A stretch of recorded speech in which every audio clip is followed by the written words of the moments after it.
Powered by the Inside the Birds podcast. Now, live from inside the Matt Black Kia Studios. This is Football at 4. Football at 4 is powered by the Inside the Birds podcast. Geoff Mosher's here. Get his take on what he saw on Sunday. Utter domination, really.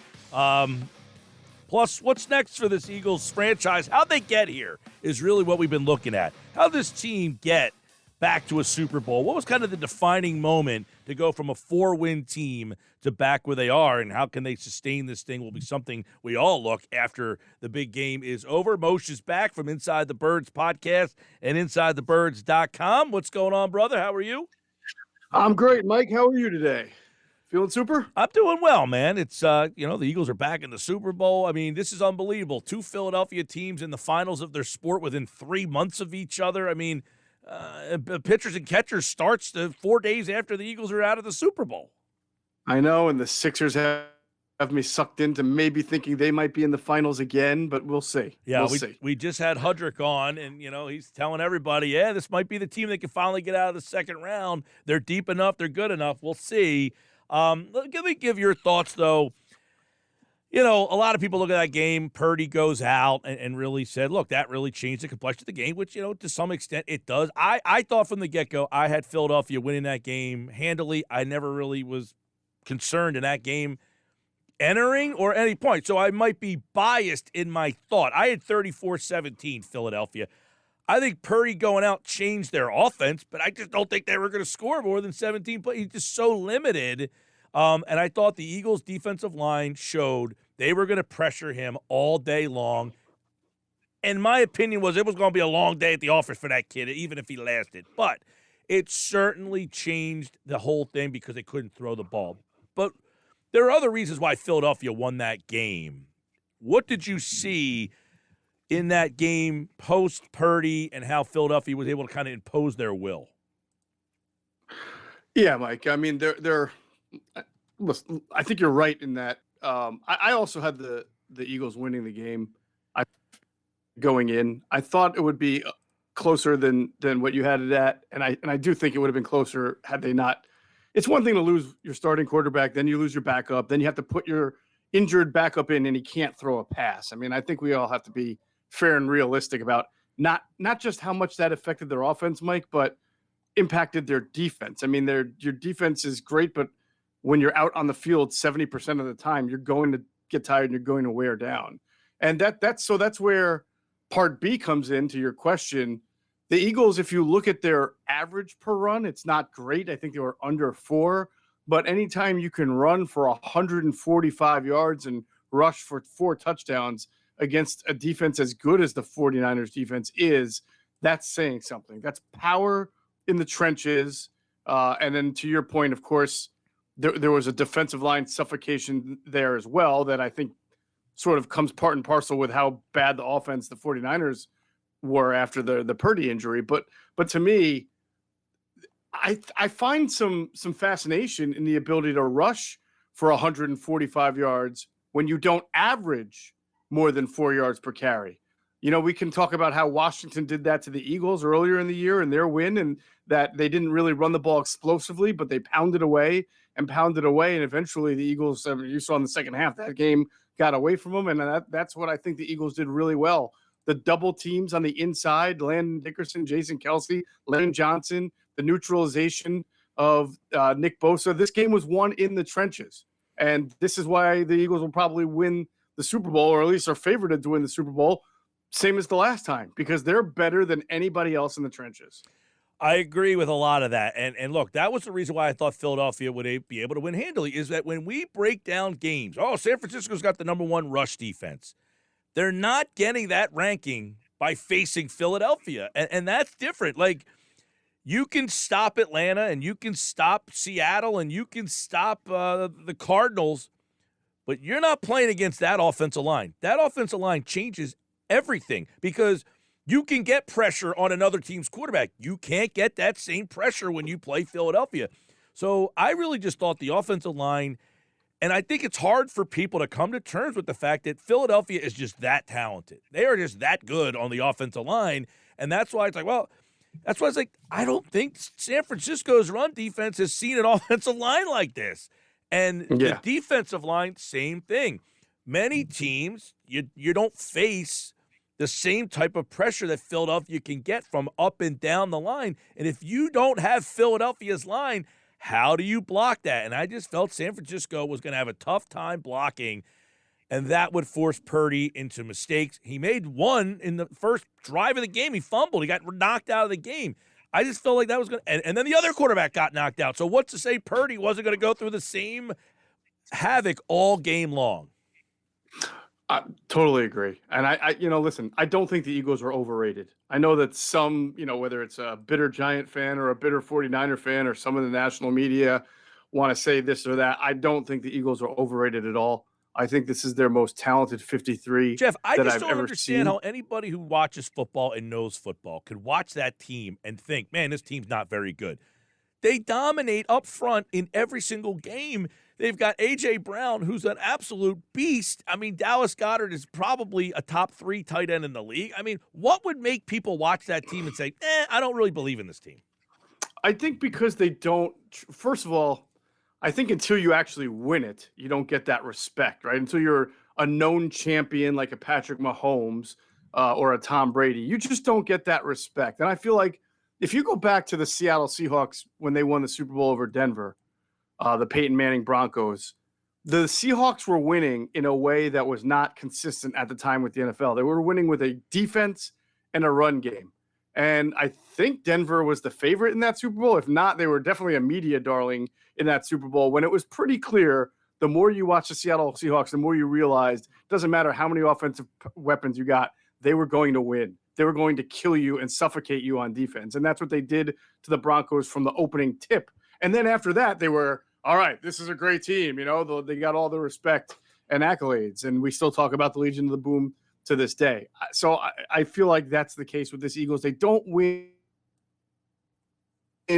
always in a conventional way. Let's say championship game without a single passing touchdown. Go tell me when the last time that ever happened. 4 rushing touchdowns in a game, and the quarterback only threw for what, like 175 or 200 or something that you don't ordinarily see in 2020s in a championship game. And because of that, I think that's where people who don't see this team day in and day out look and think that there's something gimmicky about it, something abnormal about it, and then start looking for reasons to back that up and say, the Giants stunk and the 49ers and their backup quarterbacks and, never really played people are inventing narratives now. They didn't play a good team. Well, they're 9-1 against winning teams. It's one of the best records in NFL history that a team can have against teams with a winning record. So that's why people have invented narratives. If the Eagles win the Super Bowl, I guarantee you everybody next year will think that the Eagles are the greatest thing since, sliced bread, as they say. Right. Well, I tell you what, one of the things that I think is the most impressive is what you said. They can beat you in a variety of ways. Like, I think on Sunday, if they had to, I said they took some shots down the field. Hurts was a little off, but eventually they were going to connect on one of those. I mean, they were right there. He overthrew A.J., but A.J. Brown had 2 to 3 steps on these guys. Like, if they had to, they were going to launch one down the field, and it was going to connect. They just didn't have to. It's like they could pull out any style. And by now, I feel like how people don't see, like, they run for 260 yards in one game. They throw for 380 in another. They took San Francisco. Look, that San Francisco team, I'm not downplaying them. That team's really good. They are loaded with skill players. Their problem, obviously, was the quarterback. But their defense is loaded with talent.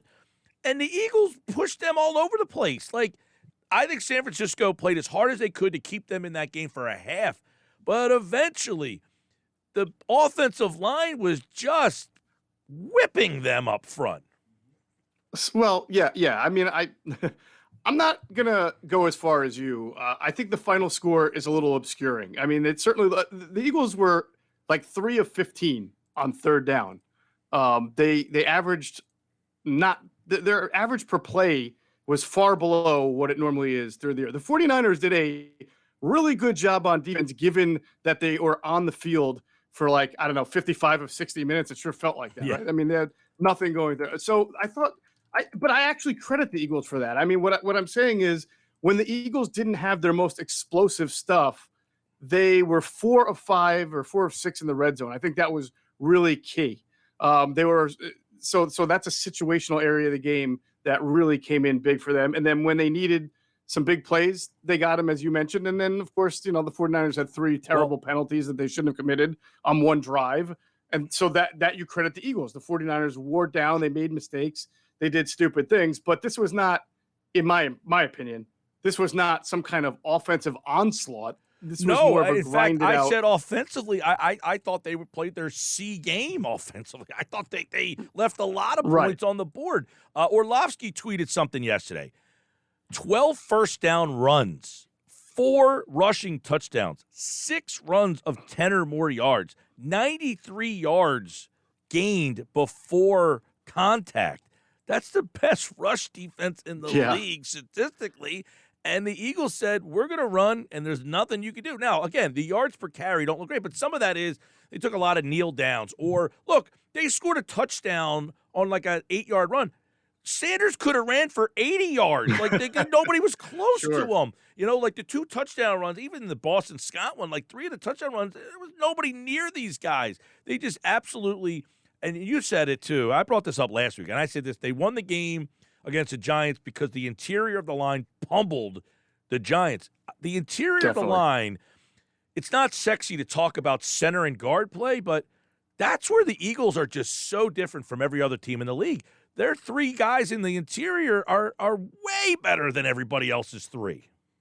Absolutely. And that is, to me, why they should be the favorite to win the Super Bowl, and why I think that if there's some struggle offensively in passing game, they can turn to that against the Chiefs. I mean, the Chiefs have a good defensive front, but I don't think they have a linebacker as good as Fred Warner. They have Chris Jones, who's a great tackle. He's more of a great pass rusher. Oh, he can do it all. But, I mean, in general, I don't know that their front 7 is any better than the 49ers. And when the Eagles get those inside zone – and it's funny, but the funny thing is the Eagles started off with a little, like, cute run designs at first. And then they just went inside zone, inside zone, inside zone. And that just completely – Well, and the point you make about Jones is last week he wrecks that game against Cincinnati. Well, Cincinnati's got 3 guys that have no business playing in that game starting on the offensive line. He tortures them. Yeah. You're not getting that same level of a pressure when you play Philadelphia. So you can't count on that to happen. So they struggled in that game. Not struggled. I mean, I thought defensively they played pretty well in that game, but they struggled to score in that game against the Bengals. But their defense dominated the Bengals in that game, but because the Bengals couldn't block them. That's not going to be the case. Yeah. No, I agree with you. It really does remind me of 2017 when the Eagles played the Patriots in the Super Bowl. I predicted the Eagles to win, and I'm not like some homerism, but I just felt that the Eagles would. I remember that Patriots team not having a real dominant pass rusher like they used to have. I think Flowers was their best pass rusher. Trey Flowers, he had like 8.5 sacks. They had to manufacture their pressure with a lot of blitzing, a lot of stunting, a lot of doing different things. And then their offensive line, I thought, was good, but not as good as some of their past ones. And I just felt the Eagles would be able to get, a lot more pressure. They actually didn't get that much pressure, although Brady gets bored of the ball quickly. But certainly on the offensive side, they dominated the line of scrimmage. They reset the line of scrimmage, which is what this team does even better than that team. That team had Vaitai at left tackle and Steph Wisniewski at left guard. This team will dominate you up front. And I don't know if there's a defensive front that's going to really be able to dictate against them what they're going to do, especially when the Eagles want to run. Yeah, and that's like the takeaway from San Francisco is a better defense than Kansas City. Not even close, right? Sure. Right. So sure. And it's not to say, hey, you follow the same blueprint, just run it run right over them. But I just don't see how they're going to stop the run. I don't think there's a team in this league that's like, hey, we're going to line up against you and try to stop your run. It's not happening. I think it's going to be a high-scoring game. I do. I think that the Eagles are going to be able to score a lot more points, or they're offensive. They may score 31, but it might look a little bit more sexy than it did against the 49ers. And we know Mahomes can put points up on the board quickly, but this is going to be a really good defensive front that he's going to have to do it against. So it'll be really interesting to see like kind of the cat and mouse game between the coaches. But I think the Eagles will have their best offensive game as a whole in the Super Bowl than even against the Giants and even against the the 49ers. Geoff And Mosher. that's saying something because they scored 30 points in both of these two games. Yeah, and again, I think they left a lot of meat on the bone in the game against San Francisco. I mean, really, A.J. Brown's got 2 steps on Ward. He overthrows him. Smith had a couple. He actually had Quez Watkins on a throw. The D-back, I think it was Javius Ward, made a nice play on that one. But one of those you're getting beat on eventually. They're going to get you. I just look. That's the moral of the story for me is the amazement of where this team was, and I want to get your take on what was the key kind of moment or what decision happened to allow this team to go from 4 wins to the Super Bowl in a 2-year span? What kind of are some of the key reasons that they went from where we were talking 2 years ago and it looked bleak? How are they going to get out of this mess? And here they are. Well, I remember going into the 2022 season, or right after the 2020 season. Let's start off. That was the 4-win season, right? So right after that year, everybody's down on the Eagles. Everybody's got to get fired. Everything's the worst thing. And then, of course, Doug does get fired, and then the Carson thing is hanging in the balance. I remember writing that the Eagles were not for a 4-win team because they were really deficient of major talent. They had a lot of injuries. They had dysfunction. They had a whole lot of stuff going on. They weren't great, but they were not a 4-win type team because teams that build in the trenches and I listed their players, teams that say they have Lane Johnson and Jason Kelsey and Fletcher Cox and Brandon Graham and Jordan Mailata, all the guys that they had at the time, Brandon Brooks at the time, are more often than not, when you have that up front, you're going to be in games. You're going to be competitive. Now, it's your quarterback play and your coaching that's going to determine whether those games you're competitive in, whether you're winning them or losing them. So, obviously, Jeffrey Lurie felt that the team needed a new direction coming out of that. Give him some credit for the foresight there. Fires Doug.